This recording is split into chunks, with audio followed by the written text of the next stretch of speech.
আপনারা যে ত্রাণগুলো দিচ্ছেন প্রত্যেকটা ত্রাণ এখানে স্থানীয় লোকজন যারা আছে লোকজন সংগ্রহ করতেছে করে এক পাশে নিয়ে এরা বিক্রি করতেছে প্রতি প্যাকেজ 300 টাকা করে।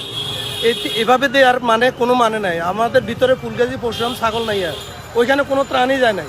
পরশুরামে আপনি খবর নিয়ে দেখেন শুধু সেনাবাহিনী গতকালকে হেলিকপ্টার দিয়ে কিছু ত্রাণ পাঠাইছে, এর বাইরে কোনো ত্রাণই যাচ্ছে না। ইভেন খাওয়ার কোনো পানিই পাচ্ছে না এরা।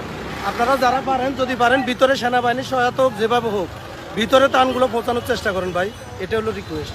যারা ত্রাণ নিয়ে আসতেছেন তাদের কাছে অনুরোধ, আপনারা পাড়ের মানুষদেরকে ত্রাণ দিবেন না, কারণ এখানে অধিকাংশ মানুষই কিন্তু বন্যা পীড়িত না, তারা এখানকার স্থানীয় বাসিন্দা। তারা এই সুযোগে এই ত্রাণগুলি নিয়ে তারা অন্যত্র বিক্রি করতেছে, যেটা আমাদেরকে এখানকার স্থানীয় বাসিন্দা যারা তারা অভিযোগ করেছে। সুতরাং আপনারা চেষ্টা করবেন একটু ভিতরে গিয়ে প্রকৃতপক্ষে যারা বন্যায় আটকে পড়ে আছে এবং যারা ক্ষুধার্ত তাদের কাছে আপনাদের এই কষ্টের ত্রাণগুলি আপনারা পৌঁছে দেওয়ার চেষ্টা